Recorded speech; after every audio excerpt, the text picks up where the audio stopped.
Halo Sumatera Utara, selamat siang pemirsa. Sumatera Utara hari ini hadir menjumpai Anda, memperbarui informasi Anda seputar Sumatera Utara. Edisi Rabu 22 Maret 2023 bertepatan dengan Hari Raya Nyepi tahun Sake 1945.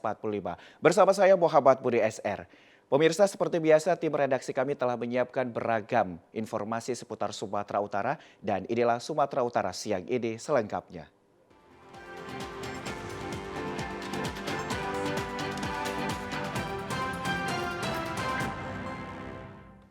Pemirsa, perayaan Hari Raya Nyepi berdasarkan kalender Sake memiliki makna sebagai hari kebangkitan, kebersamaan, dan hari kedamaian. Setiap tahunnya umat Hindu merayakan pergantian tahun Sake yang dilakukan dengan cara nyepi selama 24 jam. Meskipun perayaan Nyepi ditetapkan sebagai hari libur nasional, namun umat Hindu di seluruh Indonesia tidak diperkenankan untuk melakukan aktivitas rutin. Sebab Nyepi merupakan waktu untuk mengevaluasi diri dengan berdiam diri di rumah dan tidak beraktivitas.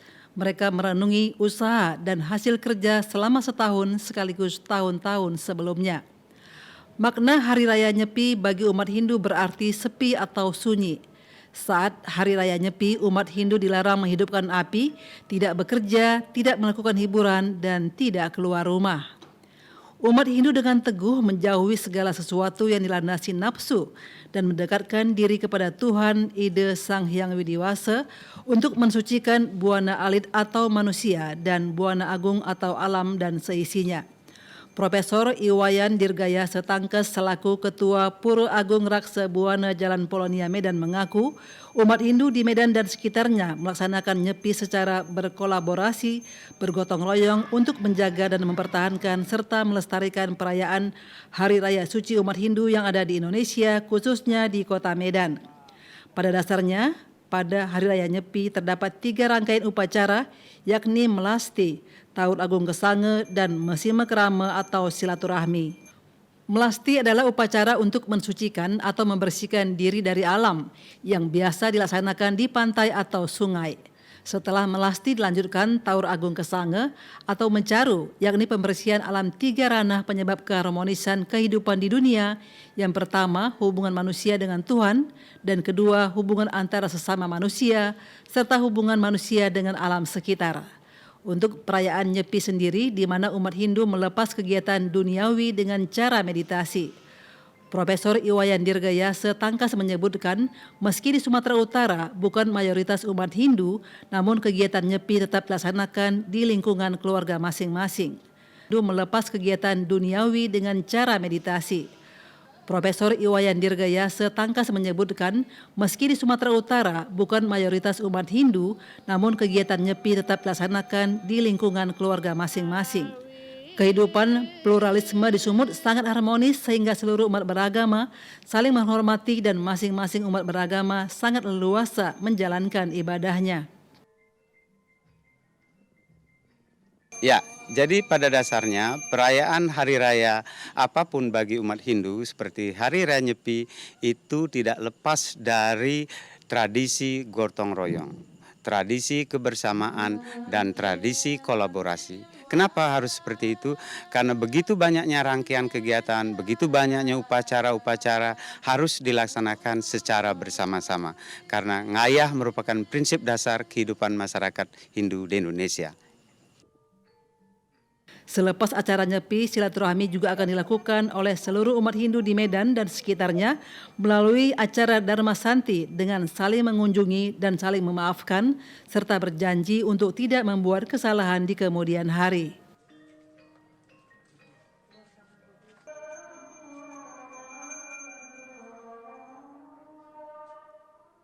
Pemirsa, umat Hindu di Kota Medan hari ini juga menyambut Hari Raya Nyepi tahun Sake 1945. Sebelumnya kemarin sore, umat Hindu menggelar ritual Taur Ageng Kesange yang bertujuan untuk menetralisir energi negatif saat memasuki Hari Raya Nyepi tahun Sake 1945.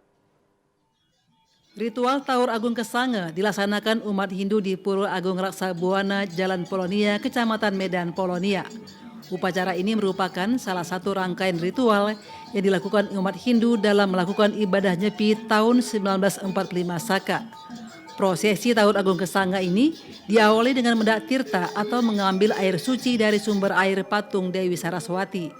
Dalam ritual jelang Nyepi ini, umat Hindu juga melambungkan harapan ke hadapan Sang Hyang Widiwasa Tuhan Yang Maha Esa agar Nyepi berlangsung lancar dan semua makhluk dilimpahkan keselamatan. Ketua Sukaduka Masyarakat Bali Medan Iwayan Dirgayasa Tangkas mengatakan, ritual yang digelar tiap tahun ini bertujuan untuk menetralisir energi negatif saat memasuki Hari Raya Nyepi. Dibanding tahun lalu, perayaan Nyepi kali ini umat Hindu di Kota Medan sangat antusias mengikuti upacara karena sudah terbebas dari pandemi COVID-19. Yaitu Taur Agung Kesanga. Taur Agung itu bahasa Indonesianya sejenis pembersihan alam semesta yang bisa kita wujudkan dengan ritual pada sore hari ini yang bermakna yaitu membersihkan buana agung alam semesta dan buana alit diri kita sendiri, yang mana sifat-sifat buruk, sifat-sifat yang tidak baik, jahat, koruptif dan lain-lainnya, dan biasanya dilanjutkan dengan simbol atau pawai ogoh-ogoh, yang mana ogoh-ogoh itu kalau di masyarakat yang bisa melaksanakannya lambang-lambangnya dalam bentuk kejahatan, manusia yang jahat, binatang yang jahat dan lain sebagainya. Setelah Tahun Agung Kesanga, umat Hindu hari ini mulai pukul 6 pagi akan melakukan ritual brata penyepian di rumah masing-masing hingga pukul 6 pagi esok hari. Ada 4 pantangan yang harus dihindarkan selama Hari Raya Nyepi, yaitu tidak menyalakan api, tidak melakukan aktivitas, tidak melakukan hiburan, dan tidak bepergian. Pemirsa, kita beralih ke informasi lain. Observatorium Ilmu Falak, salah satu universitas swasta di Kota Medan, Sumatera Utara, menyiapkan 3 teleskop canggih dalam pemantauan hilal awal Ramadan 1444 Hijriah. Diprediksi jika cuaca cerah, hilal akan terlihat karena ketinggian hilal telah terpantau cukup tinggi, sekitar 8 derajat.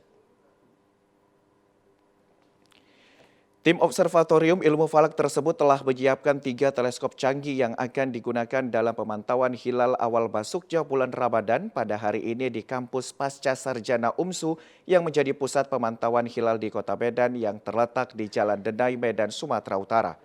3 teleskop dengan berbagai jenis ini pun mulai disetting oleh tim OIF UMSU untuk memastikan pada penggunaan esok hari.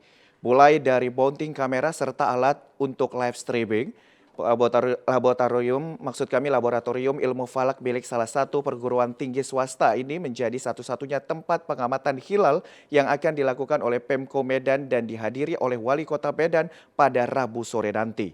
Kepala Observatorium Ilmu Falak Arwin Rahmadi Butar-Butar menjelaskan meski Muhammadiyah telah memastikan penetapan 1 Ramadan akan jatuh pada Kamis 23 Maret 2022 lewat metode hisab, namun kampus Muhammadiyah ini memfasilitasi Pemko Medan dan masyarakat Kota Medan dalam menentukan 1 Ramadan menggunakan metode Ru'yatul Hilal atau melihat posisi bulan dengan alat astronomi. Persiapan pemantauan hilal atau Ru'yatul Hilal untuk awal Ramadan 1444 Hijriah yang akan kita laksanakan besok. Sejauh ini kita sudah menyiapkan segala sesuatunya dengan baik, terutama sekali tentu penyiapan alat-alat yang akan kita gunakan. Terlebih lagi nantinya pengamatan ini akan diikuti oleh sejumlah masyarakat, sejumlah elemen, sehingga dalam hal ini kami dari tim OIF UMSU sebagaimana tugas kami selama ini, tentu kami dalam hal ini menyiapkan dengan sebaik-baiknya peralatan yang akan digunakan untuk pengamatan atau pemantauan hilal besok.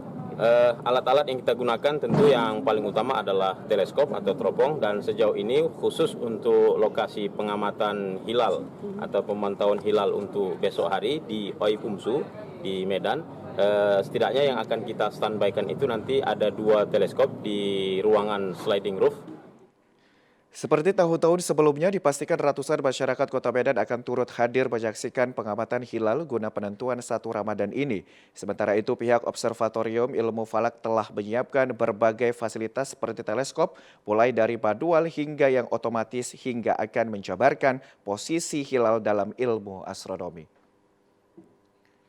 Pemirsa, informasi lainnya akan kami hadirkan sesaat lagi. Tetaplah bersama kami di Sumatera Utara hari ini.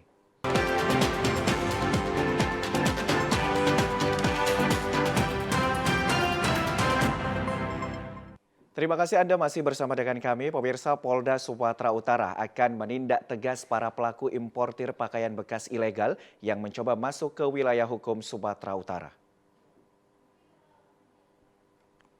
Polda Sumatera Utara memperketat pintu masuk pelabuhan dan akan menindak tegas para pelaku importir pakaian bekas. Hal itu dilakukan atas perintah Kapolri Jenderal Listio Sigit Prabowo kepada para jajarannya untuk memberantas masuknya pakaian bekas ilegal yang semakin marak di Indonesia. Perintah itu juga diberikan oleh Presiden Republik Indonesia Joko Widodo yang memerintahkan para pihak terkait untuk memberantas masuknya pakaian bekas importir secara ilegal lantaran semakin tersainginya produk-produk lokal. Menindaklanjutin arahan dari Kapolri, Kapolda Sumatera Utara Irjen Pol Panca Putra saat meresmikan gedung Balai Wartawan Polda Sumut mengatakan bahwa dirinya bakal menindak tegas para pelaku importir pakaian bekas ilegal. Panca menyebut wilayah perairan Sumatera Utara memiliki banyak pelabuhan tikus atau pelabuhan ilegal yang menjadi akses masuknya pakaian bekas ilegal tersebut. Untuk itu dirinya berharap peran serta pemerintah daerah dan masyarakat untuk ikut membantu pihak kepolisian agar bisa menindak tegas para pelaku importir pakaian bekas ilegal. Prinsip kita memang dari aspek higienis ini menjadi perhatian kita bersama. Masyarakat jangan tertarik sembarangan dengan pakaian-pakaian itu. Karena itu bisa menimbulkan hal-hal yang tidak baik dari aspek kesehatan. Makanya apalagi itu merugikan keuangan negara. Masuknya barang secara ilegal itu merugikan keuangan negara. Oleh sebab itu saya pada kesempatan ini mengingatkan kepada para pelaku untuk tidak mencoba-coba memasukkan barang-barang bekas melalui pintu-pintu atau tempat pelabuhan tikus yang ada di wilayah Provinsi Sumatera Utara. Akan menindak tegas semua. Pemirsa, selama 3 bulan terakhir ini, Polda Sumatera Utara menggagalkan pengiriman berbagai jenis narkoba dengan berat mencapai ratusan kilogram. Ratusan narkoba yang digagalkan peredarannya salah satunya adalah 263 kg narkoba jenis sabu-sabu. Digagalkan peredarannya merupakan hasil pengungkapan tim gabungan Polda Sumatera Utara, Satres Narkoba Polrestabes Medan, Satres Narkoba Polres Asahan, dan Satres Narkoba Polres Langkat. Pengungkapan dilakukan dalam kurun waktu 74 hari yang dilakukan sejak awal Januari hingga 15 Maret kemarin. Dalam kasus ini setidaknya 21 tersangka yang ditangkap di 13 tempat yang berbeda yang ada di Sumatera Utara. Tidak hanya menyita lebih dari 263 kg sabu, tim gabungan juga menyita lebih dari 233 kg ganja serta 19.760 butir pil ekstasi dari para pelaku yang sebagian besar merupakan kurir. Direktur Reserse Narkoba Polda Sumatera Utara, Kombes Pol Cornelis Wisnu mengatakan narkoba yang disita dari para pelaku terkhusus narkotika jenis sabu dipasok dari Malaysia melalui beberapa perairan yang ada, terutama perairan yang berbatasan langsung dengan Malaysia. Wisnu menyebut para pelaku umumnya menggunakan metode ship-to-ship atau pengiriman narkoba menggunakan kapal dari Malaysia yang kemudian dijemput menggunakan kapal yang berasal dari Indonesia untuk selanjutnya dibawa melalui jalur darat. Di mana narkotika ini berasal dari Malaysia yang berbatasan dengan wilayah Sumatera Utara, khususnya di wilayah daerah Tanjung Balai dan Asahan. Kita sebagian besar pengungkapan kita laksanakan di wilayah tersebut, sebagian juga kita laksanakan di Medan, di mana modusnya adalah mereka melakukan ship-to-ship di tengah laut, ya, ship-to-ship antara kapal dari Malaysia dengan penjemput dari Indonesia, kemudian dibawa ke darat, dibawa ke perairan Indonesia untuk dijemput dengan mobil untuk dibawa ke darat ke tujuan di wilayah darat baik Medan, Riau, maupun ada yang sebagian mau dibawa ke Jakarta. Setelah dipaparkan kepada awak media, selanjutnya barang bukti narkoba dimusnahkan menggunakan mesin dengan dibakar dan direbus, dan untuk para pelaku terancam dengan hukuman mati. Pemirsa, Pengadilan Negeri Kelas 1A Lubuk Pakam yang dikawal ratusan petugas kepolisian dan TNI Selasa siang melakukan eksekusi lahan masyarakat di Desa Perkebunan Rambudia dan Desa Pantai Labu, Kabupaten Deli Serdang.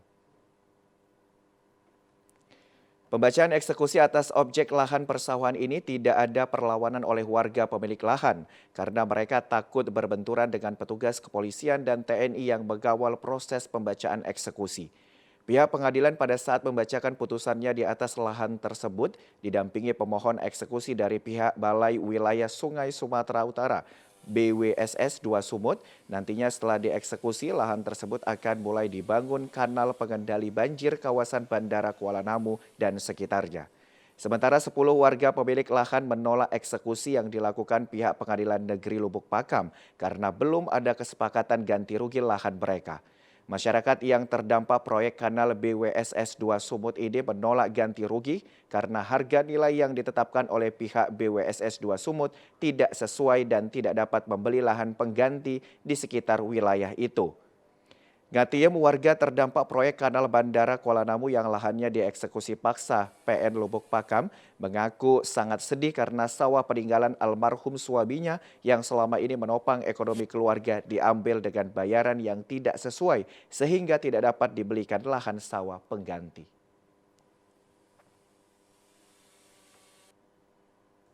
Ya macam mana lah kalau nggak dapat dibelikan lagi macam mana? Ya kalau bapak segitu kan mau nggak? Ya nggak mau kan? Ya kami pun gitu juga lo nggak mau. Terlalu murah ya Bu? Kalau uang pak sedikit ya kan dibelikan nggak dapet. Macam mana kita makan selanjutnya ya kan? Jadi kalau dibelikan ke tempat lain nggak bisa lah? Ya nggak bisa lah pak. Serantai aja di sana berapa? Hal yang sama juga diakui Tubinem yang sangat sedih melihat tanah peninggalan orang tuanya diambil paksa tanpa ganti rugi yang sesuai dan tidak berdaya untuk mempertahankannya. Ya iya, kami aja kalau nengok ada nangis-nangis, sayangnya kan. Sedih Bu ya? Iyalah, cuma dibayar segitu. Kami rakyat kecil gak punya, ya kan. Jalan ada cuma segitu, kalau dibayar segitu gak bisa tuh beli lagi. Enggak Bu ya? Ya, jadi nanti kita makannya mau apa? Mahal ya udah dikasihkan aja. Kayak orang-orang ini yang udah dibayar ini kan mahal ya kan. Iya. Kan berbeda, orang satu benteng aja, ya kan.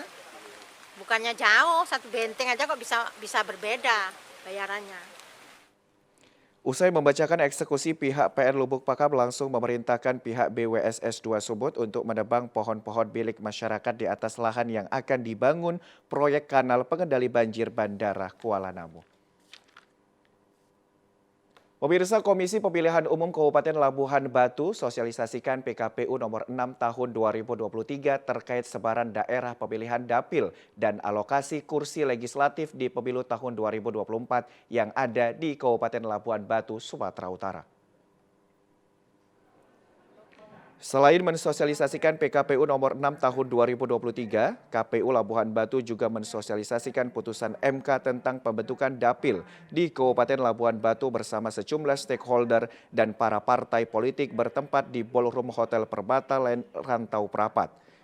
Berdasarkan PKPU nomor 6 tahun 2023, maka ditetapkan untuk tingkat DPR RI di 38 provinsi sebanyak 84 dapil dengan 580 kursi, DPRD provinsi sebanyak 301 dapil dengan 2.372 alokasi kursi, serta DPRD Kabupaten Kota sebanyak 2.325 dapil dengan 17.510 kursi. Khusus untuk Kabupaten Labuhan Batu sendiri terdapat 5 dapil dengan jumlah sebanyak 45 kursi, di mana terjadi perubahan, yakni Dapil 1 9 kursi meliputi Kecamatan Rantau Utara, Dapil 2 10 kursi meliputi Kecamatan Rantau Selatan dan Bilah Barat, Dapil 3 9 kursi meliputi Kecamatan Bilah Hilir dan Panai Hulu, Dapil 4 8 kursi meliputi Kecamatan Panai Tengah dan Panai Hilir, serta Dapil 5 9 kursi meliputi Kecamatan Bilah Hulu dan Pangkatan.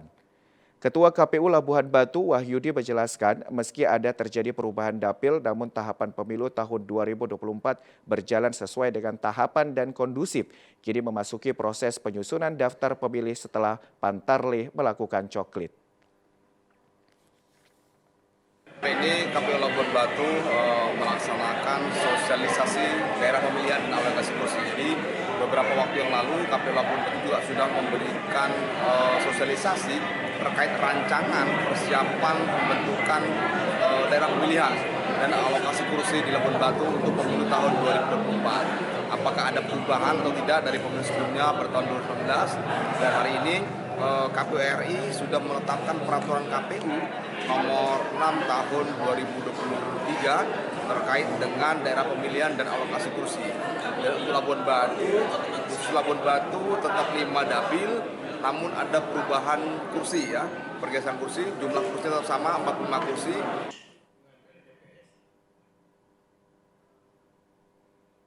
Pemirsa, informasi lainnya akan kami hadirkan sesaat lagi. Tetaplah bersama kami di Sumatera Utara hari ini.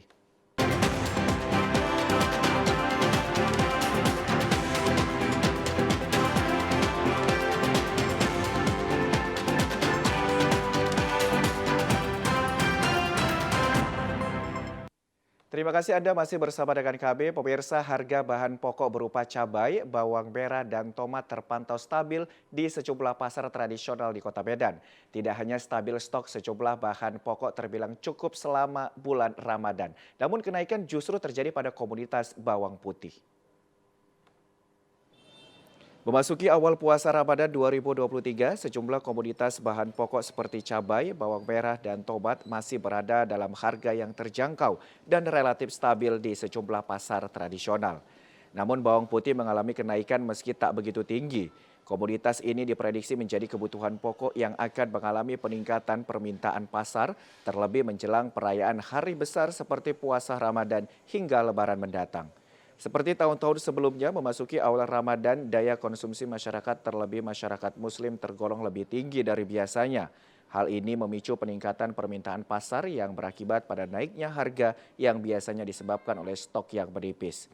Dirut PD Pasar Kota Medan, Suwarno, mengatakan memasuki awal puasa Ramadan pada tahun ini, harga sejumlah bahan pokok seperti cabai, bawang merah, bawang putih, hingga tomat relatif stabil dan stok dipastikan aman hingga menjelang Lebaran.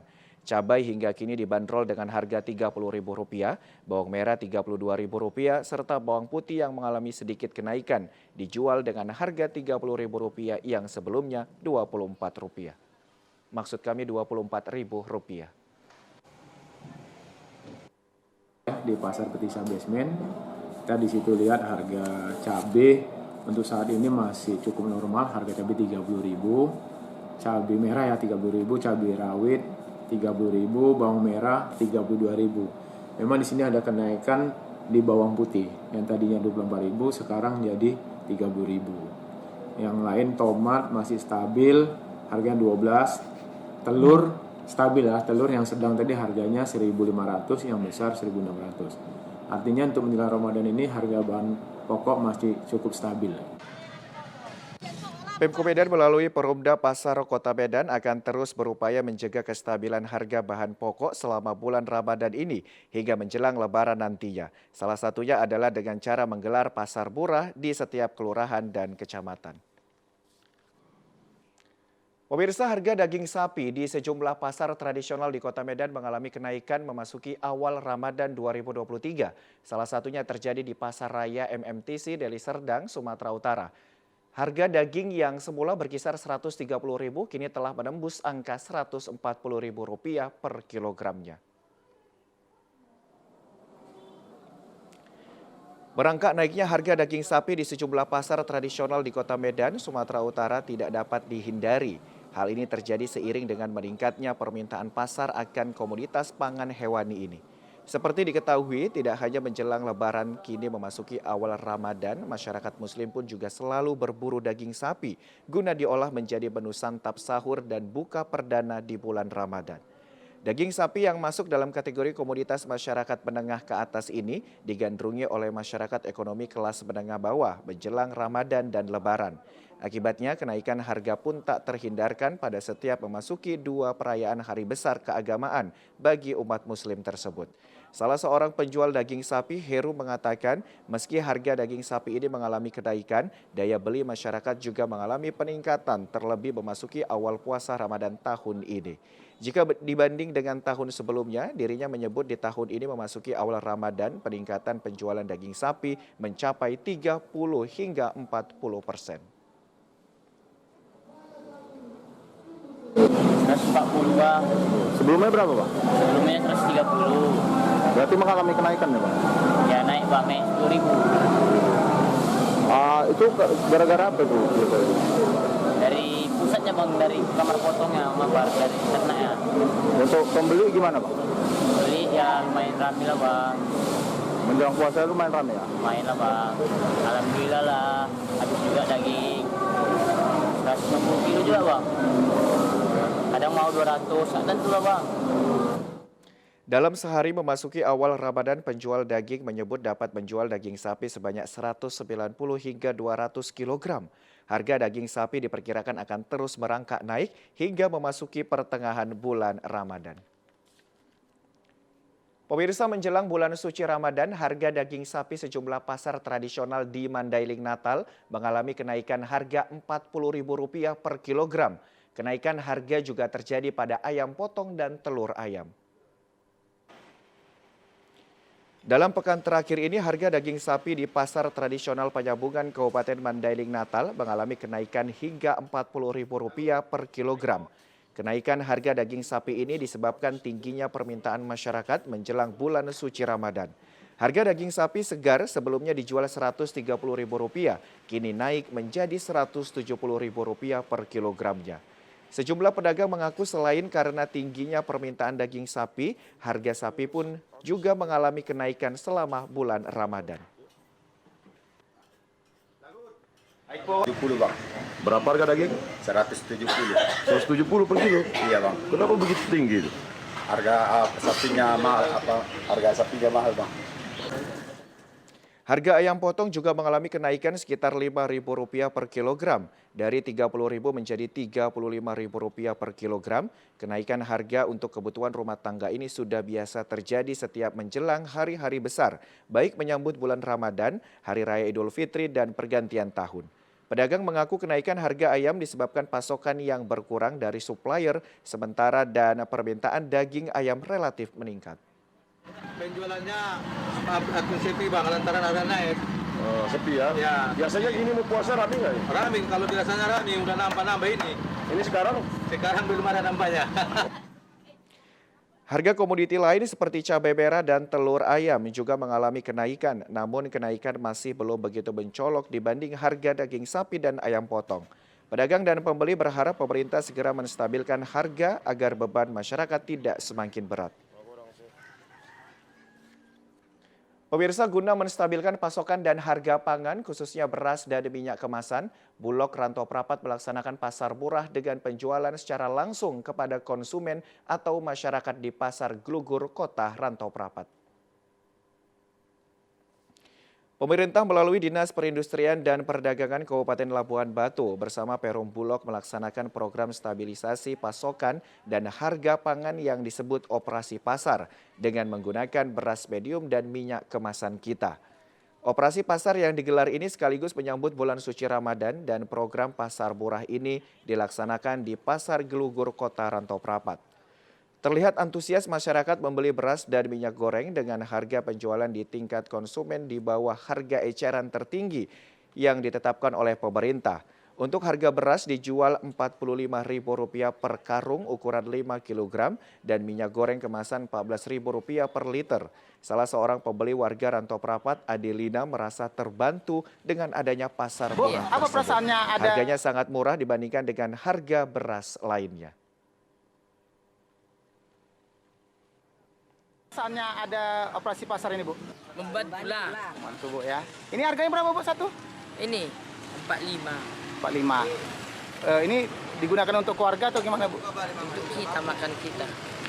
Biasanya beras yang lain berapa rupiah harganya Bu? Siapa? 13.000. Oh ini sangat membantu lah ini Bu, ada operasi ini Bu ya. Kepala Kansilok Rantau Prapat, Arif Ahmadi, menyebutkan jumlah beras yang didistribusikan dalam program pasar murah ini sebanyak 5 ton dan minyak kemasan 500 liter.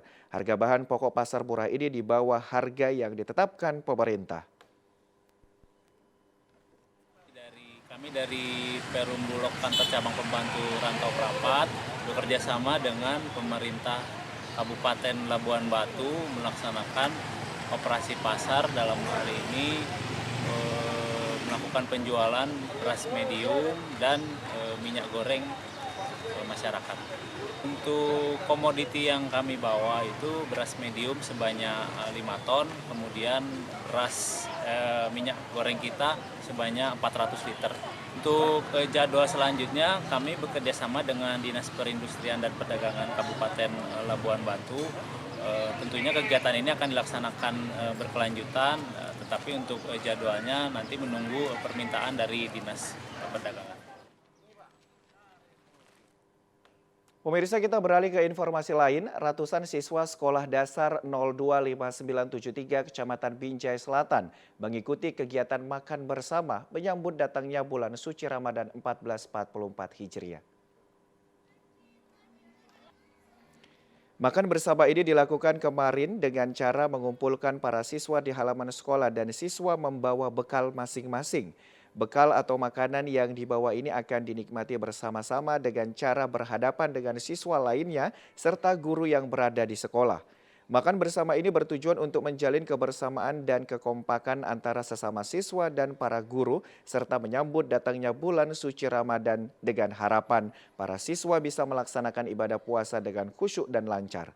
Meski kegiatan makan bersama ini bukan merupakan tradisi, namun pihak sekolah sengaja menggelar makan bersama dengan harapan para siswa yang masih duduk di bangku kelas 1 dan 2 sekolah dasar ini bisa melaksanakan ibadah puasa dengan ikhlas tanpa ada paksaan.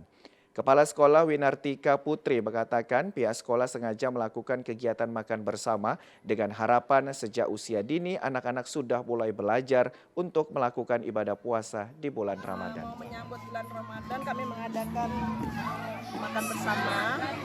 Sebetulnya penggahan ini bukan merupakan tradisi, tetapi ini untuk mengajarkan kepada anak-anak supaya mencintai apa itu bulan Ramadan sehingga mereka nantinya menjadi anak yang berakhlak mulia. Anak-anak ini kan kalau dididik dari kecil dia pasti akhlaknya itu terbina. Makanya untuk memperkenalkan apa itu Islam.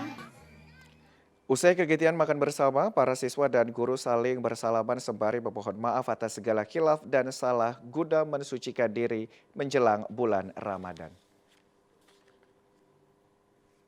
Pemirsa, informasi lainnya akan kami hadirkan sesaat lagi. Tetaplah bersama kami di Sumatera Utara hari ini.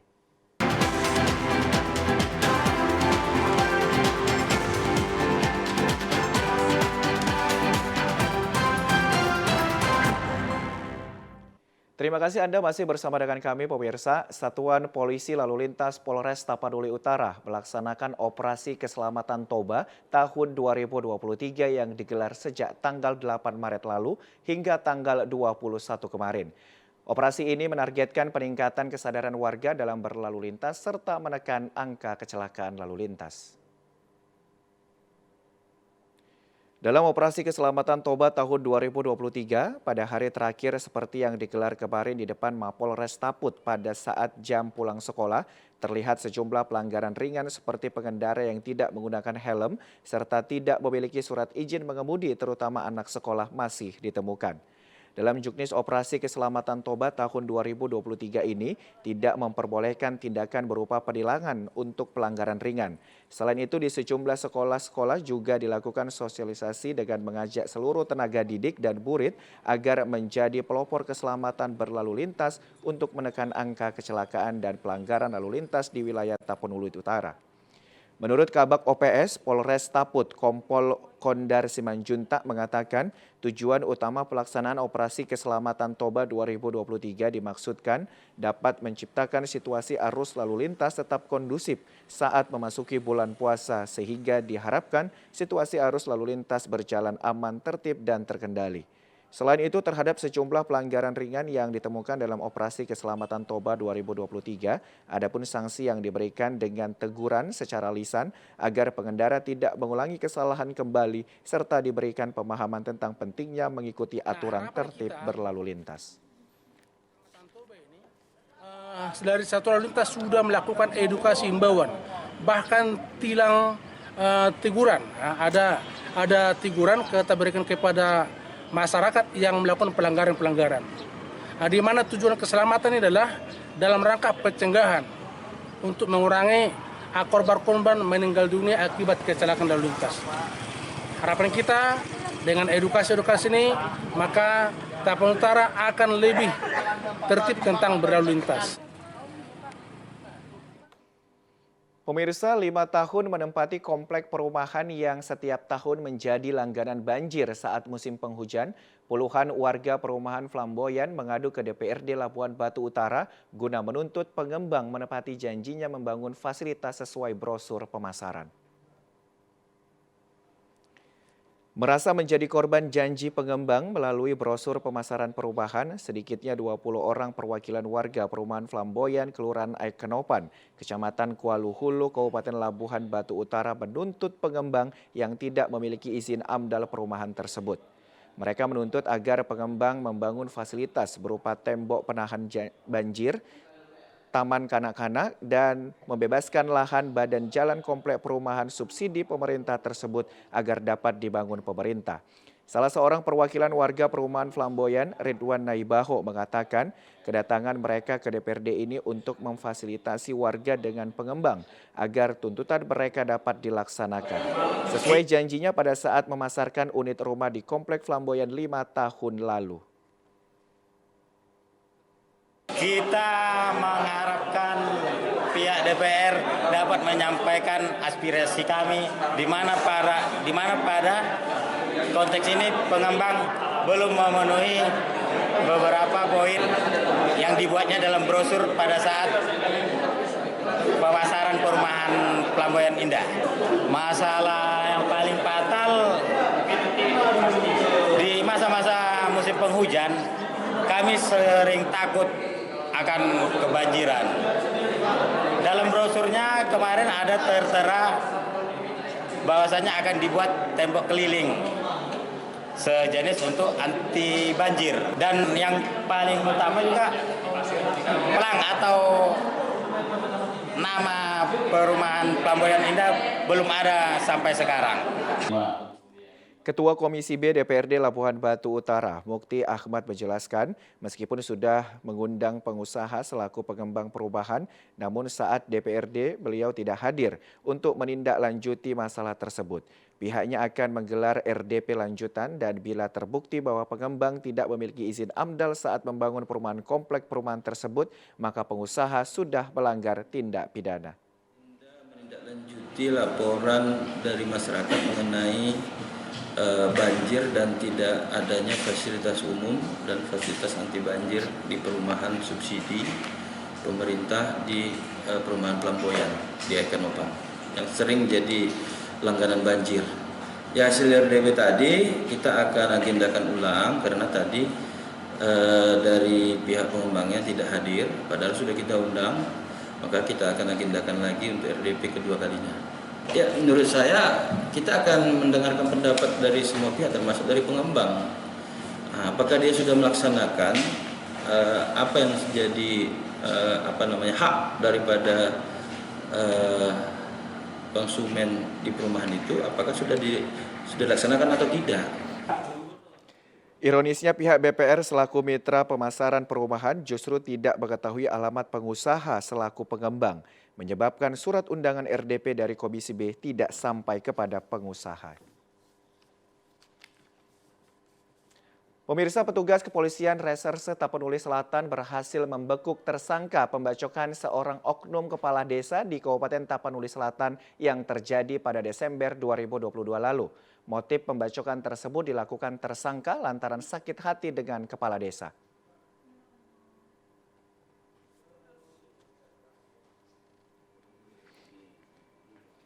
Sempat kabur 3 bulan, tersangka Tinggi Ritonga warga desa Sijungkang, Kecamatan Angkola Timur, Kabupaten Tapanuli Selatan ini hanya dapat tertunduk lesu setelah petugas Satreskrim Polres Tapanuli Selatan berhasil membekuknya di Kabupaten Rokan Hulu, Provinsi Riau. Tersangka ditangkap petugas lantaran melakukan aksi pembacokan terhadap seorang oknum kepala desa Sijungkang, Adi Mirhan Siregar, pada Desember 2022 silam. Penangkapan tersangka ini berawal dari adanya laporan masyarakat yang mengetahui keberadaan tersangka di Kabupaten Rokan Hulu. Alhasil petugas pun langsung menuju lokasi hingga akhirnya menangkap tersangka yang tengah bekerja di areal persawahan. Saat diinterogasi, petugas tersangka mengaku setelah membacok korban, dirinya langsung menuju tempat tinggal saudaranya yang berada di Rokan Hulu. Bahkan dari hasil pemeriksaan awal, tersangka nekat melakukan aksi pembacokan tersebut lantaran sakit hati melihat korban dekat dengan istrinya. Pada saat penangkapan pun dari tersangka atas nama TR ini pun tidak ada perlawanan sama sekali. Setelah kita lakukan wawancara awal kepada tersangka, jadi dia pergi ke Rohul karena di sana ada abang iparnya, namun dia bekerja di sana di lahan masyarakat sebagai petani. Untuk motifnya dia karena ada rasa sakit hati dengan korban, ya ini kepala desa itu. Sebelumnya insiden ini berawal saat korban diminta pelaku untuk memediasi hubungan rumah tangga pelaku dengan istrinya yang mulai tidak akur lagi. Namun mediasi tersebut gagal hingga membuat pelaku kesal sebelum akhirnya mendatangi korban di kediamannya dan langsung membacok korban dengan menggunakan parang. Akibat pembacokan tersebut, korban mengalami luka robek di bagian kepala, menderita luka 15 jahitan di bagian kepalanya. Akibat perbuatannya, petugas menjerat tersangka dengan pasal 351 ayat 2 KUHP dengan ancaman kurungan 5 tahun penjara. Pemirsa, informasi tadi menutup perjumpaan kita pada program Sumatera Utara. Saya Muhammad Budi SR beserta seluruh kerabat kerja yang bertugas pamit undur diri dari hadapan Anda. Terima kasih dan selamat siang.